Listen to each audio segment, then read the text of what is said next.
What is ample? What is abundant? The Federal Reserve wants to know. They want to know when the federal funds rate will start to move very quickly once bank reserves reach a certain level. They want to know how many extra bank reserves they need in the banking system in order to satisfy monetary policy requirements so that the federal funds rate doesn't change radically like it did in September of 2019.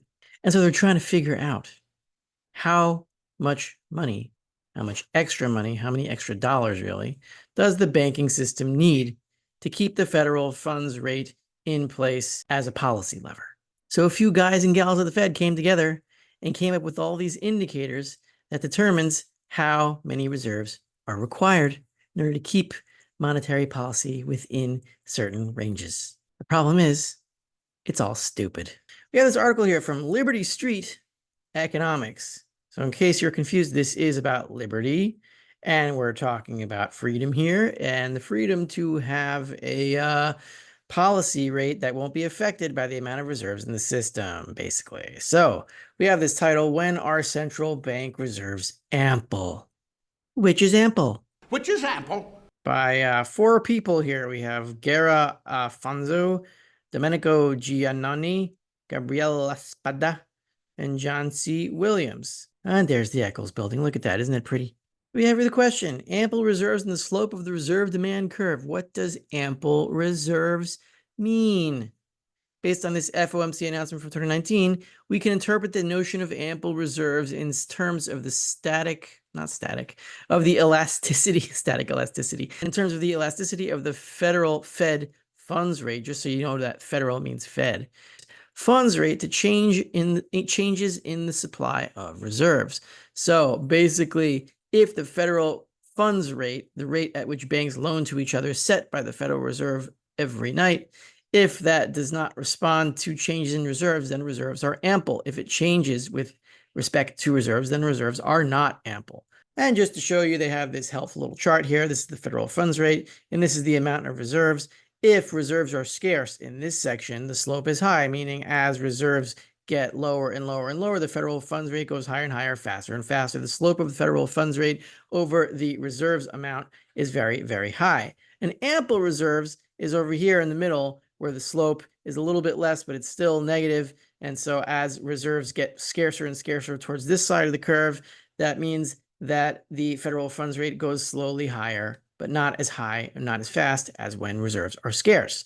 And over here is abundant. And so it doesn't really matter what reserve balances are up to this point.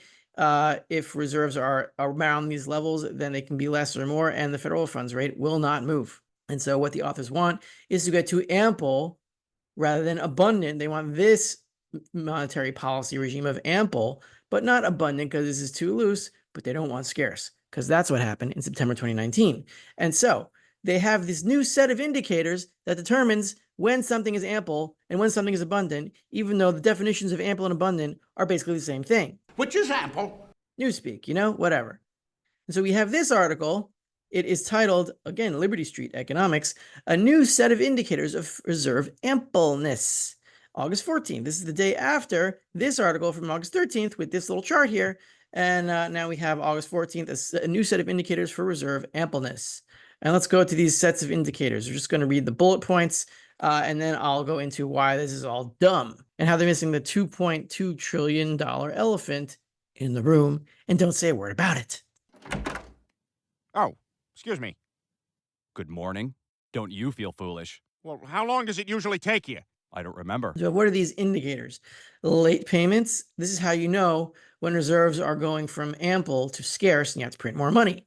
So late payments is one indicator. Banks intraday overdrafts, another indicator. Domestic borrowing in the Fed funds market, another indicator. And upward pressure in repo rates is the fourth indicator. And now looking at the suite of measures jointly, we have this Spider-Man graph down here. This is a very self-explanatory. We have here elasticity and average intraday overdrafts, Fed funds borrowing, share repo, late payments, and look at Spider-Man. Spider Pig does whatever a Spider Pig does. If we read the paragraph explaining this Spider-Man chart, following spiderweb chart shows the four complementary indicators together with the absolute value of our measure of the elasticity at 4 different points in time.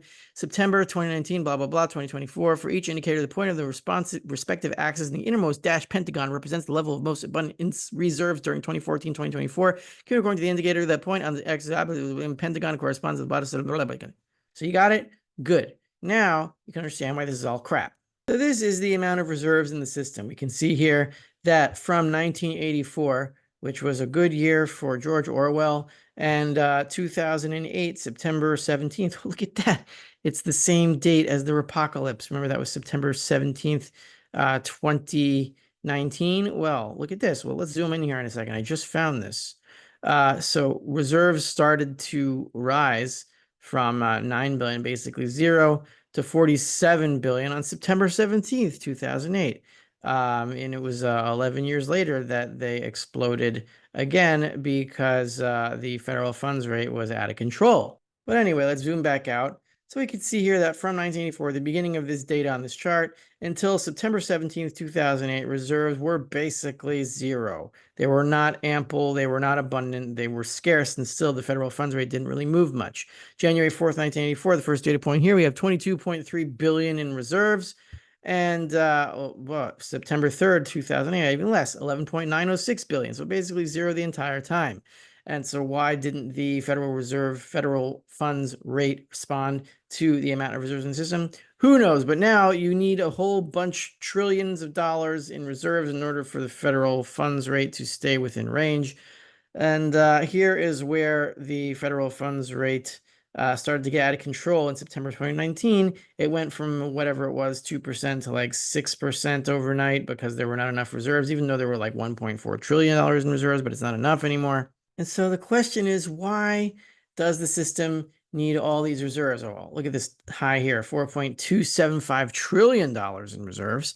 And now we're at 3.346, and the Federal Reserve is not sure if $3.346 trillion is ample or abundant or scarce. Maybe $3.3 trillion is scarce now. Well, why would it be scarce? Well, here's what they're not reporting on these stupid articles in Liberty Street Economics. This, my friends, you may have seen before. This is the secured overnight financing volume. This is the repo volume. This is the rate at which banks borrow from each other in exchange for Treasury securities. You can see here that we're up to $2.118 trillion a night now. And where's all this money coming from? Where does $2.118 trillion come from? Who's giving it? Who has that extra money? Well, it's coming from those bank reserves that we saw back in this tab over here. Let's go to that tab. $3.346 trillion. That's the amount of bank reserves that banks have in their account balances at the Federal Reserve. And a lot of that money, $2.118 trillion of it, is going into the repo market to be traded between banks in exchange for interest. So why didn't the article mention this big, huge thing of $2.118 trillion? Because it's full of crap. And what are they using this money for? The ones that are borrowing all this trillions of dollars, what are they using it for? Well, we can see the answer to that in this slide. Not this slide, this one's blank. Anyway, 2-year Treasury note futures. What is this money, $2.118 trillion, being used for? It's being used to short Treasury note futures across all maturities from 2-year to 10-year. These are the COTs. The blue line is leverage funds, and this is how many contracts they are short. 2.285972 million contracts. It's an all-time record high. Remember the apocalypse in 2019 when they ran out of money because all of it was being used to do the same thing, to short these treasuries. We'll go back to the volume chart in a second so you can see that volumes in the repo market were also at record highs for that time. We're way past that now. And the amount of shorts on these treasury notes, which they need money to fund, is long past record highs all time. We can go to 5-year Treasury notes, same thing. We've gone from almost zero, 500,000 contracts back here in the beginning of 2023 to now 3.114 million. And this is the beginning of 2024 here. We crossed the 2 million contract line here. Now we're at 3.114. It's just been going more and more and more extreme over the past few months.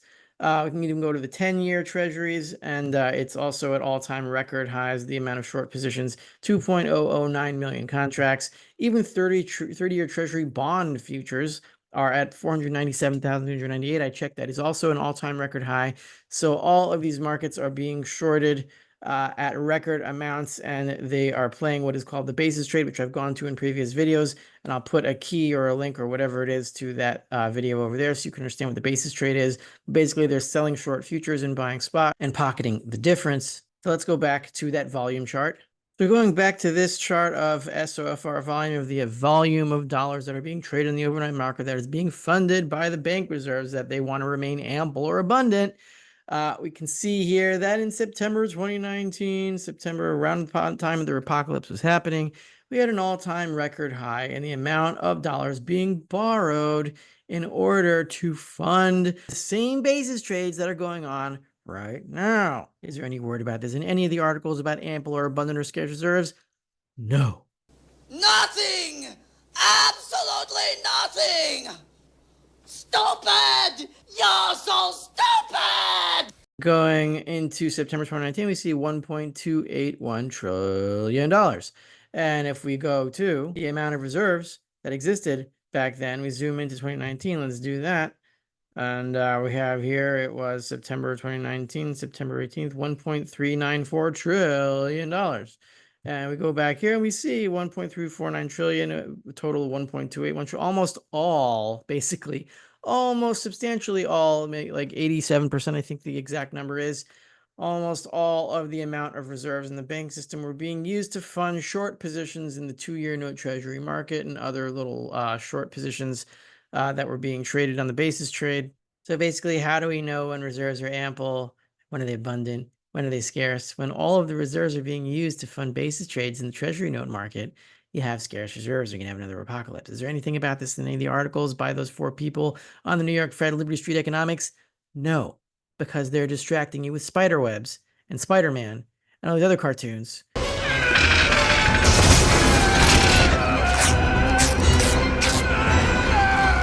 And they don't know what they're talking about. What we do know is that the amount of funds being traded in the repo market is growing by the week. The short positions in the treasury note market are growing by the week, and quantitative tightening continues.